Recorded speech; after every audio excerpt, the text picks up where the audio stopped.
இப்போ நகைகளை ஏன் நிறைய சேர்த்து வைக்கிறாங்க? நகைகள் மீது மக்களுக்கு ஏன் மோகம் வருது அப்படின்னா, இவங்க இந்த பணத்தை பெருக்குவதற்கு ஒரு நவீன வழிமுறைகள் இவங்களுக்கு தெரியல. இப்போ பங்குச்சந்தையில் முதலீடு பண்ணுறது, இப்போ வேறு வழிகளில் எப்படி இந்த மாதிரி பங்குச்சந்தையில் முதலீடு பண்ணுறது, இந்த மாதிரியான வழிகள்லாம் இருக்குல்ல. இப்படி ஒரு தொழில், அது மாதிரியான வழிகள் தெரியாதனால்தான் பணத்தை சேர்க்க வேண்டும் என்கிற ஆர்வத்தில் முதலீடு பண்ணணும், அது பெருகவும் செய்யணும், அதுக்கு இந்த தங்க நகையில் போடுறாங்க. மற்ற வழிகள் தெரியும். இப்போ ஒரு படித்தவங்க இருக்காங்க, அவங்க என்ன பண்ணுவாங்க, நகைகளை வாங்கி கழுத்துலலாம் போடாமல் அவங்க இந்த அதே நேரத்தில் அவங்க பணத்தை பெருக்குவதற்கு என்ன பண்ணுவாங்க, பங்குச்சந்தை, இந்த மாதிரி பங்குச்சந்தையில் முதலீடு பண்ணுறது, ஃபிக்ஸட் டெபாசிட்டு அல்லது ரெக்கரிங் டெபாசிட்டு, இப்படி நிறைய வழிகள் இருக்குது. ஆனால் இதையெல்லாம் தெரிஞ்சுக்கணுன்னா ஒரு அடிப்படை கல்வி அறிவு தேவை.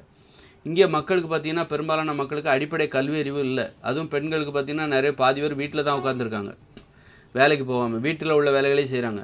இவங்களுக்கு அந்த ஃபிக்ஸட் டெபாசிட்டு, பங்குச்சந்தை, ரெக்கரிங் டெபாசிட்டு, இந்த இன்சூரன்ஸு, இந்த மாதிரியான விஷயங்கள் தெரியாதனால இது ஏதோ கஷ்டமாக இருக்குது, இதுக்குள்ளே நுழைய முடியல. அப்போ வெளியிலே தான் இருக்காங்க. அப்படி இருக்கும்போது அதே நேரத்தில் பணத்தை சேர்த்தாகணும், முதலீடு பண்ணாகணும், பெருக்கணும், சேமிக்கணும். அப்படிங்கும்போது அதற்கு ஒரு வழியாக இவங்க தங்கத்தை நாடி அதை நகையாக வாங்கி கழுத்தில் வேற மாட்டிக்கிறாங்க.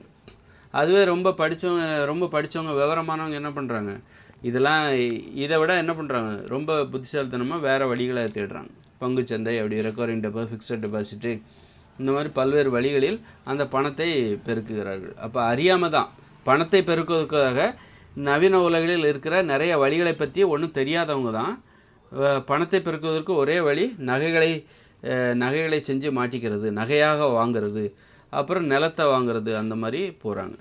பணத்தை பெருக்கிறதுக்கு நீங்கள் நிலத்தின் மூலமாக போகலாம், அந்த மாதிரிலாம் இல்லை, அதெல்லாம் இந்த மாதிரி நகையை சேர்த்து வச்சிட்ருக்காங்க.